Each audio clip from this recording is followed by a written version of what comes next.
اس کی حکمت بھری باتیں سن کر دلوں کے ویرانوں میں بہار آ جاتی ہیں۔ بدبخت اس کی صحبت میں پل بڑھ، ان کے جو بدبخت بھی ان کی صحبت میں بیٹھتے تو انہیں ابدی سعادت کا تاج پہنا دیا جاتا، اور اس کے نام مبارک صداقت کے لیے اس کا قول و فعل شاہد و عادل تسلیم کیا جاتا ہے۔ خود سوچو، اس کا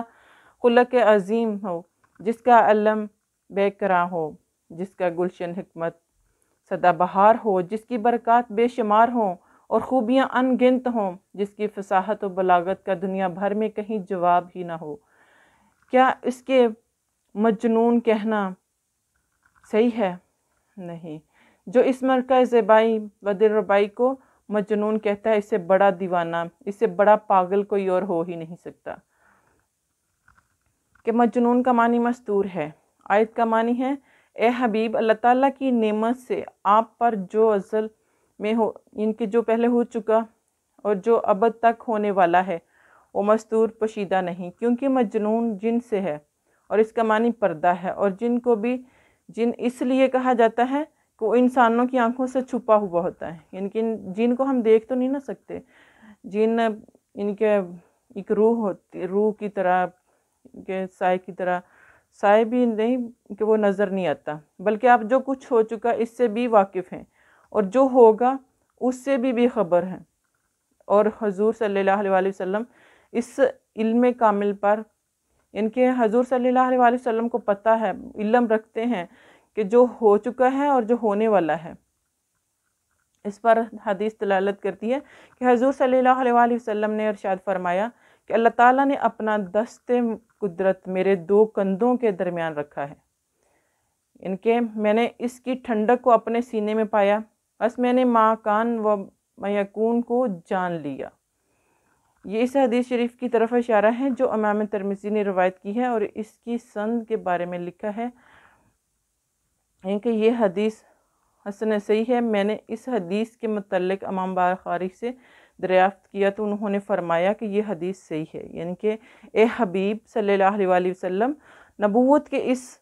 بار گراں کو جس خوبی سے آپ نے اٹھایا ہے، میرے دین کی تبلیغ و اشاعت میں جس استقامت اور عظمیت کا مظاہرہ آپ نے کیا ہے، میری مخلوق کے قلوب و زبان کو میرے نور توحید سے جس طرح آپ نے روشن کیا ہے، اس کی کوئی نظیر نہیں۔ یہ آفتاب صداقت ابد تک درخشاں و تاباں ہی رہے گا۔ توحید کے یہ دل نشین نغمے بلند ہوتے ہی رہیں گے، کہ توحید کے یہ نغمے بلند ہوتے ہی رہیں گے، ان کو تا قیامت کوئی نہیں روک سکتا۔ قیامت تک آنے والے انسان اس سے فیض یاب ہوں گے، اس لیے آپ کا اجر بھی ہمیشہ ہمیشہ جاری رہے گا۔ یہ سلسلہ کبھی منقطع نہ ہوگا، ممنون مقطون، یعنی کہ کٹ جانا، ٹوٹ جانا، منقطع ہونا، اس کا سلسلہ کبھی منقطع نہ ہوگا۔ خالق کی زبان اپنی تخلیق کے شاہکار کی توصیف فرما رہی ہے۔ اس سے پوری طرح لطف اندوز ہونے کے لیے آپ کو ذرا ذرا یعنی کہ صبر سے کام لینا ہوگا۔ اس آیت کا ہر کلمہ اپنے اندر معنی معرفت کی ایک دنیا لیے ہوئے ہے، اس لیے ہر کلمہ کا وقت وقت نظیر سے مطالعہ کرنا پڑے گا۔ آیت نمبر پھر فرمایا، کسی اچھے اور خوبصورت فعل کا کرنا اگر الگ چیز ہے، لیکن اس کو سہولت اور آسانی سے کرنا الگ چیز ہے۔ کوئی کام ان کے تکلیف سے ہوتا ہے یا آسانی سے، کان بے تکلف سنتے ہیں، زبان بے تکلف بولتی ہے، اسی طرح سخاوت، شجاعت، حیا، حق گوئی، تقوی وغیرہ کسی تردد اور توقف کے بغیر صدر پذیر ہونے لگیں تو اس وقت ان امور کو تیرے اخلاق کے شمار کیا جائے گا۔ ان کے یہ خلق پیارے نبی صلی اللہ علیہ وسلم کے اخلاق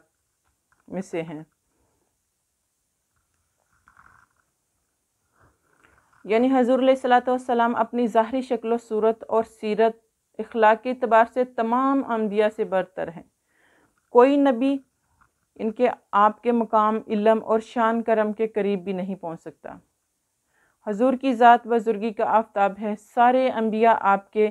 ستارے ہیں، اور وہ ستارے عہد و جاہلیت کے اندھیروں میں آپ کے انواروں اور تبانیوں کو ظاہر کرتے رہے ہیں۔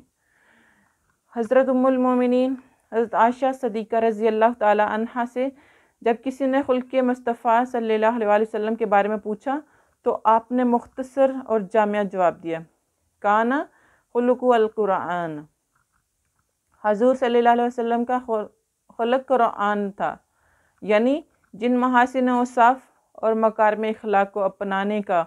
قرآن نے حکم دیا ہے، حضور صلی اللہ علیہ وسلم ان سے کمال درجہ متصف ہیں، اور جن لغو باتوں اور فضول کاموں سے بچنے کی ترغیب دی ہے، حضور صلی اللہ علیہ وسلم ان سے پوری طرح منزہ برآ تھے۔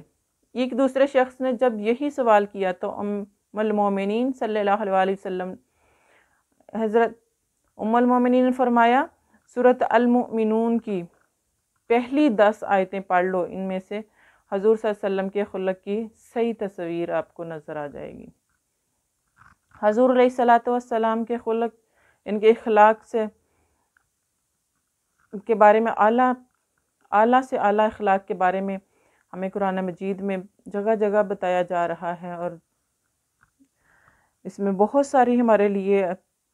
ہے کہ ہم بھی ان پر عمل کریں اور ان کو دیکھیں۔ حضور علیہ الصلوۃ والسلام کا ارشاد گرامی ہے، اللہ تعالیٰ نے مجھے ادب سکھایا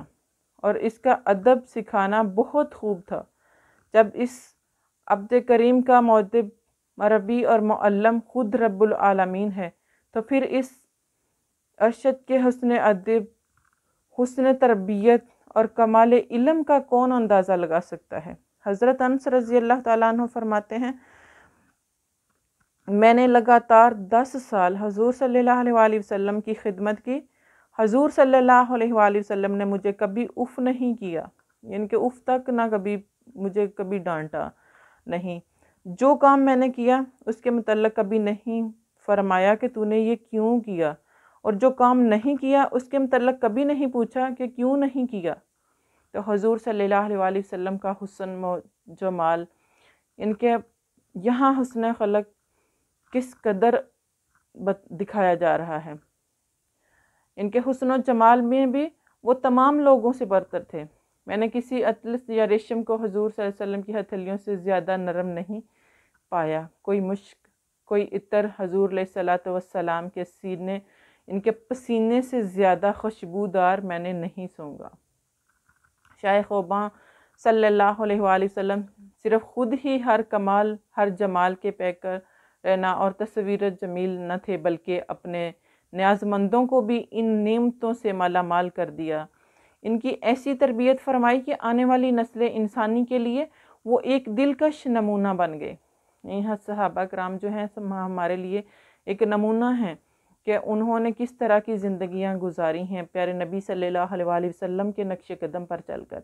بے شمار ارشادات نبوی میں سے صرف چند ہم بھی سنتے ہیں جن میں صحابہ کرام کو اخلاق حسنہ کی تلقین فرمائی گئی ہے۔ ان کے حضرت ابو ذر رضی اللہ تعالیٰ عنہ کہتے ہیں کہ حضور اکرم صلی اللہ علیہ وآلہ وسلم نے فرمایا، اے ابو ذر، تم جہاں بھی ہو اللہ تعالیٰ سے ڈرتے رہو۔ کوئی گناہ ہو، ان کے کوئی گناہ کر لو یا کوئی گناہ ہو جائے تو اس کے فوراً بعد نیکی کرو، توبہ کرو، استغفار کرو، وہ نیکی اس گناہ کو مٹا دے گی، اور لوگوں کے ساتھ حسن سلوک سے پیش آؤ، حسن خلق سے پیش آیا کرو۔ اسی طرح حضرت جابر رضی اللہ تعالیٰ عنہ سے مروی ہے کہ حضور صلی اللہ علیہ وآلہ وسلم نے فرمایا، میرے نزدیک تم میں سب سے زیادہ محبوب اور روز قیامت تم میں مجھ سے سب سے زیادہ قریب وہ لوگ ہوں گے جن کے اخلاق اچھے ہوں گے۔ پھر فرمایا، میرے نزدیک تم میں سے سب سے زیادہ ناپسندیدہ اور قیامت کے دن تم میں سے ان کے سب سے زیادہ مجھ سے زیادہ دور بیہودہ باتیں کرنے والے ہوں گے۔ ان کے مجھ سے زیادہ سب سے زیادہ دور بہت زیادہ جو بیہودہ باتیں کرنے والے وہ ہوں گے، زبان دراز اور متفقون، یعنی کہ عرض کیا یا رسول اللہ، پہلے 2 لفظوں کا مطلب ہماری سمجھ میں آ گیا، تیسرے لفظ کا کیا مطلب ہے؟ فرمایا متکبر لوگ۔ یعنی جو غرور کرنے والے، اپنے آپ کو بڑا سمجھنے والے۔ حضور علیہ الصلوۃ والسلام صلی اللہ علیہ وسلم نے فرمایا کہ اللہ تعالیٰ کے نزدیک خلق کی 360 صورتیں ہیں، جس میں توحید کے ساتھ ان میں سے ایک صورت بھی پائی گئی وہ جنت میں داخل ہوگا۔ قال ابو بکر رضی اللہ عنہ حل فی منہا یا رسول اللہ، صدیق اکبر رضی اللہ تعالیٰ عنہ نے فرمایا، عرض کیا یا رسول اللہ، ان میں سے کوئی چیز بھی مجھ میں پائی جاتی ہے؟ تو حضور صلی اللہ علیہ وسلم نے فرمایا، اے ابو بکر، تم میں حسن خلق کی ان کے سب کی سب صورتیں موجود ہیں، اور ان میں سے اللہ تعالیٰ کے نزدیک ایک سخاوت بہت محبوب ہے۔ اللہ تعالیٰ اپنے محبوب کریم صلی اللہ علیہ وسلم کے طفیل ہمیں بھی اخلاق حسن کی نعمت سے سرفراز فرمائے، آمین ثم آمین۔ حضرت ابن عباس رضی اللہ تعالیٰ عنہ اس آیت کا معنی بیان کرتے ہیں، یعنی آج تو تم جو جی میں آتا ہے کہہ دیتی ہو، حقیقت سے پردہ اس وقت اٹھے گا جب حشر برپا ہوگا۔ اس روز تمہیں پتہ چلے گا کہ دیوانہ کون تھا، خدا کو وحدہ لا شریک لا ماننے والا، اس کے احکام کی تعمیل کرنے والا، اس سے ہر وقت ڈرنے والا، یا بتوں کی پوجا کرنے والا۔ یعنی کہ جو اللہ تعالیٰ سے ڈرنے والے ہیں وہ اللہ تعالیٰ کے نزدیک ہوں گے یا بتوں کی پوجا کرنے والے؟ نفس اتارا کی فرمان برداری کرنے والے، قیامت کا انکار کرنے والے، یعنی یہ وہ دیوانہ جس کی شیطان نے گمراہ جس کو شیطان نے گمراہ کر دیا۔ آپ کا اللہ تعالیٰ جانتا ہے کہ راہ حق سے کون منحرف ہو گیا اور صراط مستقیم پر ہمت و امردی سے کون قدم بڑھاتا ہوا منزل کی طرف جا رہا ہے۔ نہ اسے اپنے آرام کا خیال ہے، نہ اسے لوگوں کی مخالفت کا اندیشہ ہے، نہ مصائب و علام سے گھبراتا ہے، نہ طول و سفر اور بعد منزل سے دل برداشتہ ہوتا ہے۔ جب دونوں فریقوں کی حالات سے وہ واقف ہے تو وہی ان کو مناسب حال جزا بھی دے گا، یعنی تمنا کرنا اللہ، یعنی اس کے ساتھ نرمی کا برتاؤ کرنا جو ایسے برتاؤ کے قابل نہ ہو۔ کفار کی تو یہ تمنا ہے کہ آپ دعوت حق اور ان کے شرک میں کچھ نرمی اختیار کریں تو وہ بھی آپ کی مخالفت میں سختی ترک کر دیں گے۔ چند روز آپ معاذ اللہ ہمارے خداؤں کو پوجا کریں۔ یعنی کہ کفار جو تھے نا وہ پیارے نبی صلی اللہ علیہ وسلم سے کہنے لگے کہ چاند دن آپ ہمارے بتوں کی پوجا کریں، اللہ معاذ اللہ، تو پھر ہم آپ کے خدا کو مانیں گے، آپ کے خدا کا کلمہ پڑھیں گے، آپ کے خدا ذوالجلال کی عبادت کر لیا کریں گے۔ اسلام اس دو رنگی کو کب برداشت کر سکتا تھا؟ اس سے صاف منع کر دیا، ایسا ہرگز نہیں ہو سکتا۔ آیت نمبر 8 میں ہے، ان آیات میں 10 ایوب شمار کیے گئے۔ عام لوگوں میں ان ایوب سے 2-4 کا پایا جانا تو ممکن ہے، لیکن سب کا ان تمام ایوب کا بیک وقت پایا جانا محال نہیں تو مشکل ضرور ہے۔ چنانچہ علماء کرام نے لکھا ہے کہ ان آیات میں ایک شخص کا ذکر ہو رہا ہے جس میں یہ تمام نقائص بترچاتم موجود تھے۔ وہ شخص کون تھا؟ اس سلسلے میں 3 کافروں کا نام ہے: ولید بن مغیرہ، اسود بن عبد الغیوث اور اخنس بن شریک۔ اکثر کے نزدیک ولید بن مغیرہ مراد ہے، جو چگلی کھانے کے لیے بکثرت چلتا پھرتا، یعنی حد سے تجاوز کرنے والا، اکھڑ مزاج، یعنی جو اس قوم سے نہ ہو لیکن زبردستی سے اس میں شامل کیا گیا ہو، وہ کمینہ اور ذلیل شخص۔ آیت نمبر 9 میں ہے، وہ کمینہ اور ذلیل شخص بارگاہ رسالت میں اس لیے گستاخی کی جرأت کرتا کہ اس کے پاس مال و دولت کی فراوانی ہے اور اس کے بہت سے بیٹے ہیں، اور جب اسے میرا رسول میری آیتیں سناتا ہے تو بڑی بے حیائی سے کہتا ہے کہ یہ خدا کا کلام نہیں، پہلے لوگوں کے من گھڑت قصے کہانیاں ہیں، یہ صاحب خواہ مخواہ یہ افسانے سناتے ہیں۔ یعنی کہ وہ کہتے ہیں کہ یہ صاحب خواہ خواہ میں افسانے ہمیں سنا رہے ہیں، یہ پرانے قصے کہانیاں ہیں۔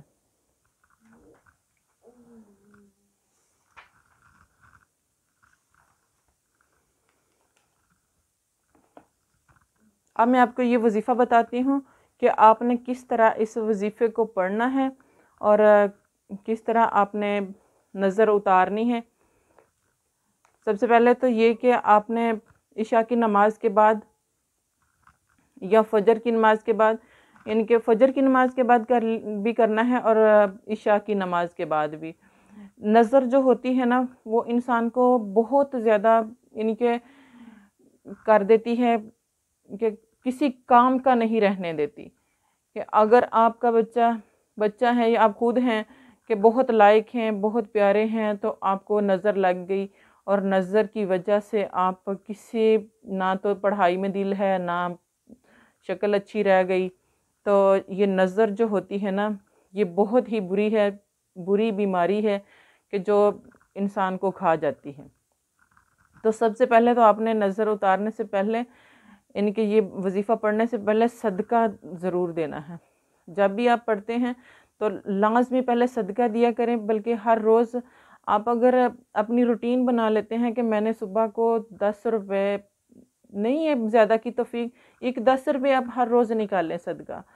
تو اس سے بھی بہت زیادہ پریشانیاں ٹل جاتی ہیں، مصیبتیں دکھ درد ختم ہوتے ہیں۔ تو سب سے پہلے آپ نے صدقہ دینا ہے، اس کے بعد آپ نے اس سورت کو پڑھنے، یعنی کہ اس سورت کی آیت نمبر جو ہے 52 اور 51، یہ 2 آیات ہیں، ان کو آپ نے پڑھنا ہے۔ ان کے اس عمل کو کرنے سے ایک تو آپ کی نظر بھی اتر جائے گی، دوسرا آپ کو چغل خوری کی عادت ہے نا اگر، تو وہ بھی آپ کی ختم ہو جائے گی، چغل خوری سے آپ بچے رہیں گے۔ تو یہ 2 آیات آپ نے کس طرح سے پڑھنی ہے کہ حضور صلی اللہ علیہ وسلم فرمایا کرتے تھے کہ حضرت ابراہیم علیہ السلام اپنے دونوں ساجزادوں اسماعیل علیہ السلام اور اسحاق علیہ السلام کو یہ پڑھ کر دم کیا کرتے تھے، یعنی کہ حضرت حسن بصری رضی اللہ تعالیٰ عنہ سے منقول ہے کہ جس کو نظر بد سے تکلیف پہنچے یہ آیت پڑھ کر اسے دم کیا جائے۔ کفار حضور علیہ السلام کو مجنون کہتے تھے، ان کے اس الزام کی ابتدا میں بھی تردد یعنی کہ اور آخری آیت میں بھی اس کا بطلان کیا ہے، کہا جا رہا ہے کہ میرا رسول تو سارے جہانوں کے لیے سراپا نصیحت اور باعث عزت ہے، اور اسے مجنون کہنے کی کون جرات کر سکتا ہے؟ اس کو دیکھ کر اللہ کی یاد تازہ ہو جاتی ہے، اس کی باتیں سن کر دل میں اس کی محبت کی شمع فروزاں ہو جاتی ہے۔ تو ہمارے پیارے نبی صلی اللہ علیہ وسلم بھی فرما رہے ہیں کہ ان آیات کو پڑھنے سے نظر بد جو ہے، بہت بری سے بری نظر جو ہے وہ اتر جاتی ہے۔ ان کے نظر بد کا یہ بہت ہی پیارا سا علاج ہے، تو آپ اس کو کریں انشاءاللہ۔ جس کو کوئی نظر ہے، ان کے چغل خوری کی عادت ہے، وہ ختم ہو جائے گی۔ پڑھنا آپ نے کس طرح سے ہے کہ سب سے پہلے صدقہ دینا ہے، اس کے بعد آخری 2 آیات ہیں یہ سورہ قلم کی 51 اور 52 نظر بد کے لیے۔ اس میں ان کے بہت ہی یہ پیارا علاج ہے نظر بد کا۔ آپ نے پاک صاف ان کے پانی کا ایک گلاس لینا ہے اور اس پر یہ آیات 7 بار پڑھنی ہے، اور ہر مرتبہ پڑھ کر دم کریں مریض پر، اور اس پانی میں سے یعنی کہ جو پانی دم کر رہے ہیں آپ، اول و آخر درود شریف کے ساتھ آپ نے اس سورت کو پڑھنا ہے، اور 9 گھونٹ پانی میں سے 9 گھونٹ پانی کے اس کو پلانے ہیں، اور ہر گھونٹ پر بسم اللہ الرحمن الرحیم پڑھنا ہے۔ ایک بار درود شریف پڑھنا ہے اور ایک بار بسم اللہ الرحمن الرحیم پڑھ کر ان کے 9 گھونٹ آپ پانی کے پئیں گے، اور 9 بار آپ بسم اللہ الرحمن الرحیم پڑھیں گے، اور باقی پانی جو ہے گلاس میں اس کو آپ نے ایک بالٹی میں یا ٹب میں ڈال لینا ہے، اور ڈال کر پانی اور ملا لیں اس میں، اور اس کے ساتھ وہ آپ نے اپنے پورے جسم پر بہا لینا ہے، ان کے اس کے ساتھ نہا لیں آپ، تو انشاءاللہ سخت سے سخت نظر بد دور ہو جائے گی۔ اللہ تعالیٰ کے حکم سے قرآن پاک کی ان آیات کی برکت و فضیلت سے یہ علاج جانوروں کے لیے بھی ہے، یعنی کہ اگر بہت زیادہ ہوتا ہے نا کہ ایک بہت پیارا کوئی جانور ہے، اس کو بھی نظر لگ جاتی ہے تو بیمار ہو جاتا ہے جانور، تو یہی پانی آپ اسی طرح پانی پڑھ کر، پانی دم کر کے تو جانور کو پلائیں۔ اگر گاڑی ہے آپ کے پاس تو بعض دفعہ ایسا ہوتا ہے کہ گاڑی کو نظر لگ جاتی ہے، سٹارٹ کرتے ہیں گاڑی بالکل صحیح ہے، چلتی نہیں ہے، لے کے جاتے ہیں تو رستے میں خراب ہو گئی، تو اسی طرح آپ نے یہ پانی جو ہے وہ گاڑی پر بھی چھڑک لیں، تو بری سے بری نظر جو ہے وہ ختم ہو جائے گی۔ آپ لوگ اس کو ضرور کرنا، بہت زیادہ لوگوں نے اس کو آزمایا ہے، اس کو کیا ہے اور انہوں نے اس سے بہت زیادہ فائدہ حاصل کیا ہے، اور یقین کے ساتھ پڑھیں انشاءاللہ بہت زیادہ فائدہ ہوگا۔ جن لوگوں کو نظر لگ جاتی ہے وہ ہر روز 7 مرتبہ ان آیات کو پڑھ لیا کریں، اللہ حفاظت فرمائے آپ کی، ان کے صبح کو 7 مرتبہ پڑھ لیں، شام کو پڑھ لیں عشاء کے بعد، ان آیات کو 2-4 منٹ لگتے ہیں، اور اللہ تعالیٰ آپ کی حفاظت فرمائے۔ آپ کو میری ویڈیو پسند آئے لائک کریں، کمنٹ کریں، شیئر کریں، اور چینل کو سبسکرائب کریں اور بیل آئیکن کو پریس کر دیں تاکہ ہر نئی آنے والی ویڈیو بر وقت آپ تک پہنچتی رہے۔ اللہ حافظ۔